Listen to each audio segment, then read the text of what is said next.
Lane Kiffin and Ole Miss built to it, and they did it yesterday in Oxford, Mississippi. Final score, Ole Miss 28, Georgia 10. What can we take away from each side of this? Whether you're an Ole Miss fan or whether you're a Georgia fan, we're going to talk about both sides right now. If you're a college football sicko, though, you are the one who really won yesterday. So make sure you're locked in because we're talking about the greatest sport on the face of planet Earth every single day going forward here and all year round. So we appreciate you in advance for being locked in. Appreciate you also being locked in over on the social platforms. For me, Instagram, Twitter, at JD PicKell. Follow me there. Let me know your thoughts on this game, as a lot of y'all consistently do. So thank you for that. So here's one thing I just want to make sure is crystal clear coming out of this game. Ole Miss won this football game over Georgia because they had better players. Sometimes when you have a team that's in the teens, beat a team in the top 5, you say, oh man, well they had their better day and the other team had a bad day and they must have had the right game plan, or maybe they had the signs. That's a fun one, right? That you hear right about now. Or maybe they just won the turnover margin on some fluky stuff. No, that was not the case yesterday. Ole Miss, again, had better players than Georgia yesterday. That's why they won. If you played that game 10 times, I think Ole Miss, as of right now, would win the majority of those games. But it shouldn't be that way, right? Because look at the recruiting rankings. I mean, Georgia made up of nothing but top 3 classes. Ole Miss, they haven't, I don't think they've cracked the top 10 in a minute when it comes to those rankings on National Signing Day. So why does Ole Miss have better players? Because as much as they haven't crushed it on the high school level when it comes to recruiting, they have 3 top 5 portal classes in the last 3 years. Guys like Jackson Dart a part of that. Guys like Walter Nolan a part of that. Guys like Juice Wells a part of that. We keep going, Princely Umanmielen a part of that. So all those pieces now that Ole Miss was able to stack over the course of those 3 portal classes added up in a definitive way. Because again, you look down the line here, you look at every single facet of this game, Ole Miss had every single matchup that I looked at least. Look in the trenches.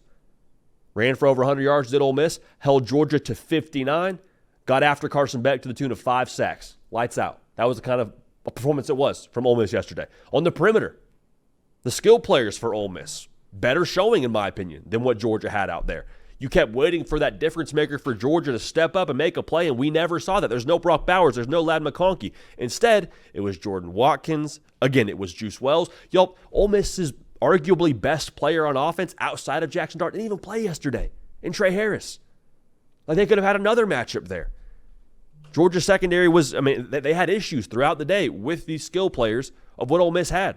And then the quarterback position, that was the part that I think stuck out as visibly as anything else. If you did not know going into that game who was the preseason arguably best quarterback in college football, by a lot of people's thoughts, myself included, you wouldn't have thought it was Carson Beck. You thought it was Jackson Dart. Jackson Dart was the one who looked more first-round pickish yesterday. Jackson Dart was the one who was the tone setter for his team and was ultimately the catalyst for Ole Miss. We're in a day and age now, I believe, where what you do in the transfer portal and those class rankings, those cycle rankings rather, is as relevant and in some ways as important as what you do on National Signing Day with those team rankings. So give Lane Kiffin a lot of credit here, man, because last year it was not close. They were out physical. They were embarrassed in Athens, Georgia. It was bad last year. It was very, very bad. Lane Kiffin has said after the game, and I'm paraphrasing here, essentially like, hey, we worked all year long to build our roster for this game. Like, we understand what happened last year was nowhere near where we need to be from a roster level. And he said that after last year's game as well. And give him credit for the way they attacked the portal, getting Walter Nolan, getting Princely Umanmielen, keeping pieces in-house. That's why they won that football game, because of how they attacked the talent acquisition side and how they built the roster. Also give Lane Kiffin credit for, and it's going to sound funny, give Lane Kiffin credit for the culture he's developed there. And you hear that a lot around Ole Miss of, they don't really have a culture because they take so many portal guys. How could you have a culture? There's no continuity there. And while that logic isn't incorrect, I think when you talk about Ole Miss, again, that is, I believe, why they won that football game yesterday, in addition to the talent that they have. Because of the fact that they were able to reset after losses to LSU, after losses to Kentucky. What do you hear about Ole Miss when they speak about their culture? Jackson Dart talked about it with us at SEC Media Days. There's a pro mindset. What is the pro mindset? Take it one day at a time. Take it one situation at a time. Professionals don't let one situation, good or bad, bleed into the other. So that's great. You go score 60 against Arkansas. You got to hit reset, and they did in this game. You can't lose to Kentucky and feel great about your chances the rest of the way. I mean, Ole Miss, they didn't look ahead and get too high and get too low. Played the next game, played the next play, lived moment to moment as professionals do, kept the main thing. And that's a big reason why I think if you're Ole Miss, you should feel like you're going to be a college football playoff team. Looking at what they have ahead here, at Florida. Now, the swamp is the swamp. We'll see what that looks like when they get there. But, like, if I'm Ole Miss, not going to be a tougher task than Georgia when we play Florida. It shouldn't be, at least. Mississippi State, they got their problems. You should be favored in both those games that you have left. A 10-2 Ole Miss team with a win over a top 3 Georgia team boost the resume quite a bit. Now, we could have some madness in the SEC, but I'm just saying, if you're Ole Miss, you feel like you did as much as you could given the circumstances of those 2 losses. And those 2 losses as well, I mean, by a score each? A play here, a play there? Like, Ole Miss very easily should and could feel like they maybe would be undefeated right now if they had handled business in those specific moments. But again, if you're Ole Miss, all the credit to Lane Kiffin, all the credit to the way he built that roster. They won because they had better players, and they had a better approach yesterday to that football game. And that's the thing with Georgia that's so frustrating to me. I want to touch on the Dogs here for just a second. Even if Georgia makes the college football playoff, which is very possible, elimination game next week for them at least in Athens, Georgia against Tennessee, you have to think if Georgia goes 10-2, they should feel optimistic about their chances to make the college football playoff. But here's the issue with me with Georgia. I've been saying for a long time here, hey, Georgia, I think their roster is good enough to match up with anyone in America. I kept saying that. I still feel that way. Even with the fact that I think Ole Miss had better players yesterday, I think Georgia, if they had played to a higher level, would have had a chance to be in that football game and potentially win that football game. I'm not telling you they should have won. I'm telling you that's how I view Georgia's roster. I think they're really, really good. However, this Georgia team, even if they make the college football playoff, I don't see that national title kind of edge that previous Georgia teams have had.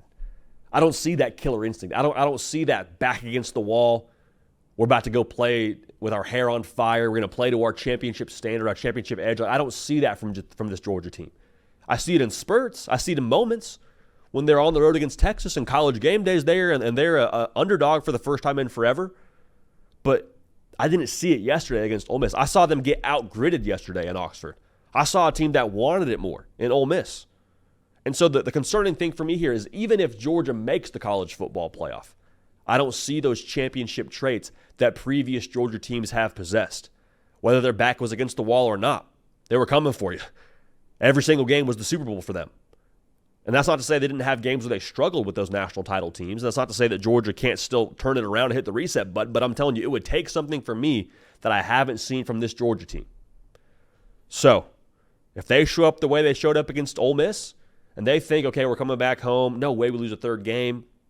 Nico Iamaleava, I mean, he hasn't really put it all together just yet this season. If they come out a little lackluster, if they come out the same way they came out against Ole Miss, they're going to lose that football game. Carson Beck's going to catch a lot of the heat for the way last week, or for the way this week went, I suppose. It's a team effort here. I mean, it's across the board. Secondary had issues yesterday. Obviously out-physicaled up front on the defensive side when it comes to what Ole Miss did to their offensive line against Georgia. Like, it's a collection of errors. And Carson Beck's going to catch heat. I understand that. All of that's fair. But it's not just a Carson Beck thing. You don't just switch quarterbacks here and somehow beat Ole Miss yesterday. All right? So, with that being said, Ole Miss, again, you should feel good about your chances to win out and be a college football playoff team. Georgia, I got to see a spark because I don't see it right now. I don't see a national title kind of team when it comes to their DNA traits of what they have been over the course of the last few years. But again, let me know. Instagram, Twitter, at JD PicKell in the comment section here. Make sure you're subscribed. We appreciate y'all. We love y'all. We're going to keep this party rolling, and we will see y'all next time.